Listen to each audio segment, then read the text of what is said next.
There is something poetic about a 39-year-old man winning New Artist of the Year. I don't know where you're at in your life or what you're going through, but I want to tell you to keep going, baby. I want to tell you success is on the other side of it. I want to tell you it's going to be okay.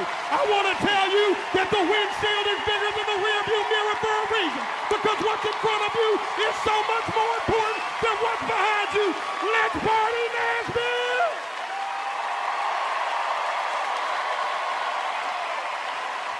I've changed who I am as a human.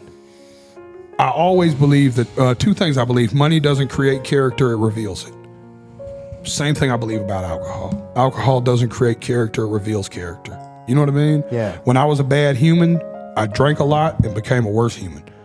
You know what I mean? Like as my heart softened up, when I drink now, I just want to love people. I just want to hug on you and ask you how you're doing. I become a big brother. You know what I'm saying? You've been drinking water. You know what I'm saying? I turned into that you ate vegetables today guy, you know? I'm that guy. This quote lately is, I don't want to be happy anymore. I want to be of service. I can't remember who, I think I heard Shia LaBeouf say it. But it's like, it was such a concept to me of like, I'm even past the point of wanting to be happy anymore. Like, I just want to be useful. Yeah. You know what I mean? Like, I just want to be of service. Like, I just want to make sure that I can, you know, I spent so many times tearing shit down and so many years being the part of the problem that now I just want to be as much a part of the solution as I can be. And I'm also conscious of it too, because I know that how this game works is that people are only going to care what I have to say for a certain amount of time. And I want to make that time useful. I feel like I'm sitting here with a lot to prove. Even the year I had, like as blessed as I was with the award and the Grammy nominations and the sold out arena tour and all that stuff, I still sit here like a man that feels like there's a lot of people that don't think I can do it again. Yeah. And that's crazy, kind of a healthy place for me to be.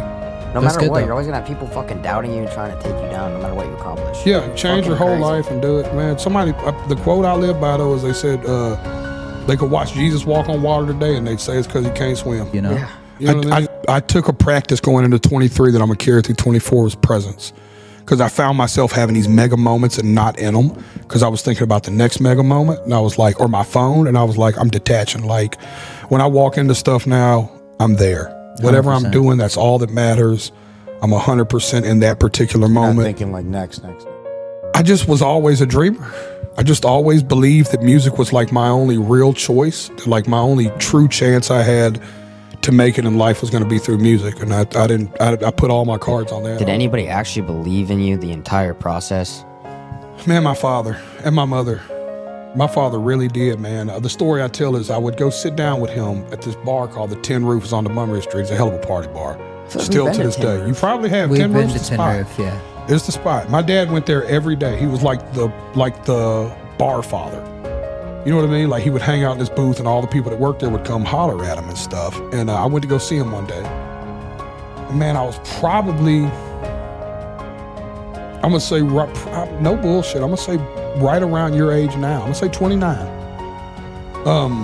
And I go, man, I'm over it, dude. I've done all I can do. I've pushed this thing as far as I can. I'm making like $38,000, $40,000, $50,000 a year, and I'm spending it all just sleeping in the van and just chasing the next thing. It's cost me that much money to just stay alive and send money back to Bailey. I was like, I just feel like I'm failing as a father, and I'm just like spilling my problems on. My father's a man of few words, polar opposite of me, gangster. You know what I mean? Sitting there drinking his vodka, and when I'm done talking to him about it, he goes, all I'm gonna say is, Jason, is that if you would have put this same energy into being a brain surgeon, you would probably be on your 6th or 7th year of college right now. Why would you let yourself get that close to your dream and not get there?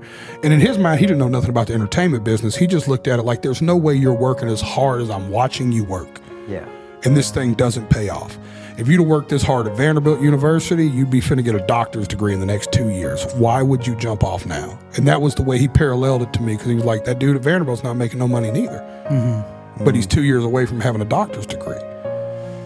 And I left there that day and I thought about that, and it inspired me. And it was like one of them, many of times he gave me talks like this, but it's the one I remember the most. You know what I mean? Of like putting an extra set of, we've all been there, where you just needed a little more wind in your sail. And there's that click.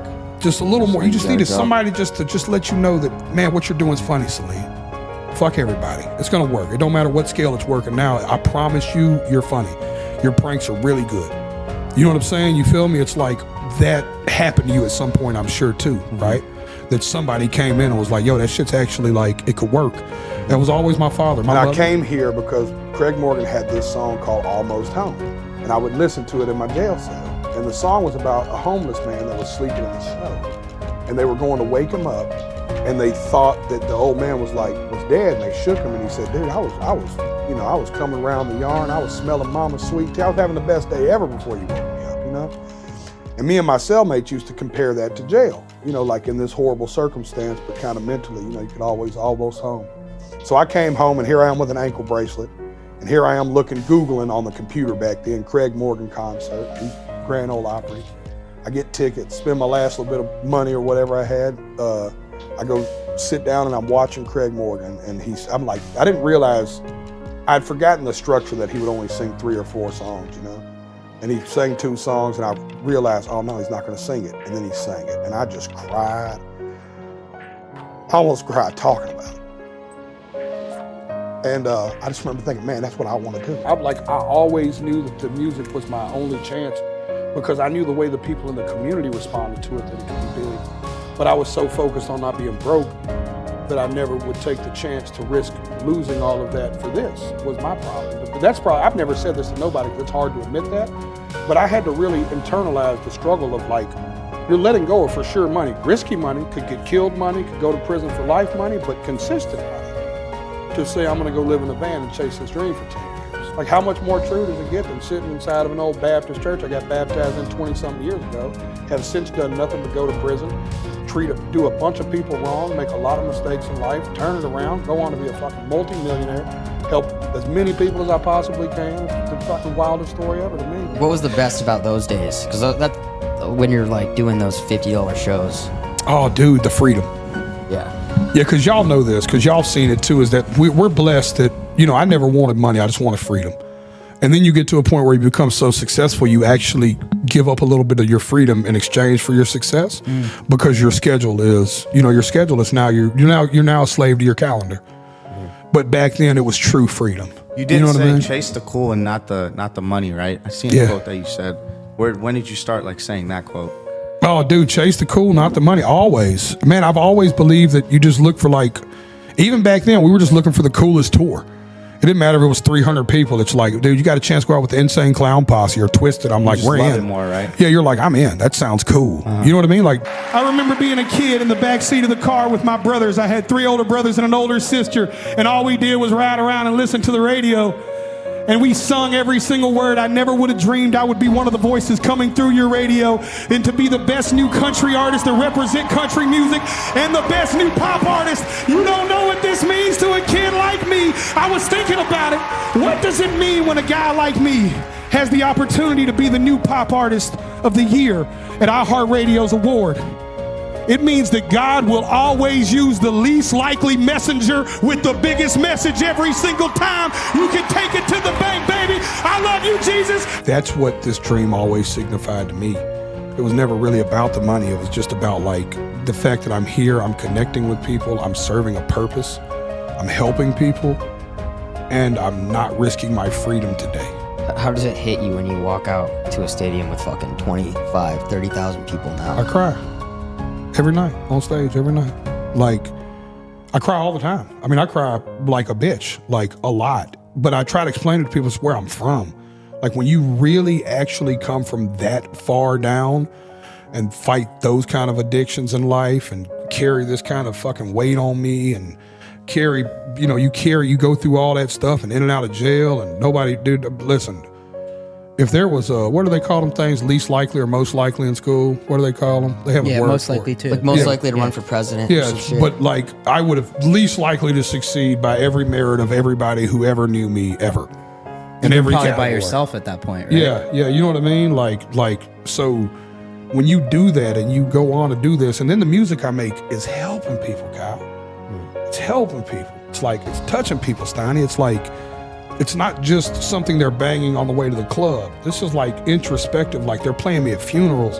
They're playing me in recovery houses across America. Like I'm helping people through this music, and I'm getting insane amounts of money for something I would do for free. You know what I Crazy. mean? Like, it's Seems like a blessing from God, bro. Yeah, it's a God blessing, Right. dog. It's like, and so I get emotional. I cry. You walk out and look at 15,000 people, and you're like, dude, there was a time I don't think, dude, there was a time I couldn't get a visitor. And 15,000 people bought a ticket to see me in Wyoming. You know what I'm saying? It's like, that's my thought process. It's like, you know what I'm saying? Like, I sold 30,000 tickets in Washington, at one show, and you're looking like, dude, there was a time in my life where I meant so little and I was such a bad human that I could not even get nobody to visit me. Like, my dad would come see me once a month. You know what I mean? Like, I didn't have a friend that would come see me. I didn't have a family member. You know what I mean? Like, I was that bad of a human.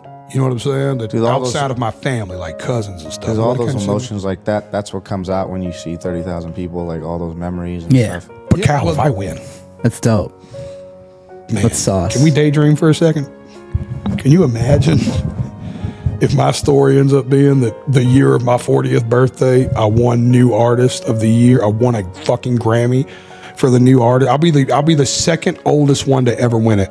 And the oldest person, I forgot who it was, but they were like 40 or 41. They were only like 10 months older than me when they won it.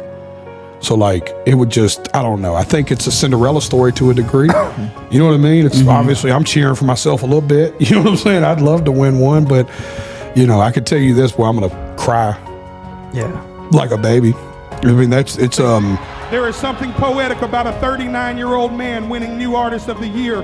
I don't know where you're at in your life or what you're going through, but I want to tell you to keep going, baby. I want to tell you success is on the other side of it. I want to tell you it's going to be okay. I want to tell you that the windshield is bigger than the rearview mirror for a reason, because what's in front of you is so much more important than what's behind you. Let's party, Nashville!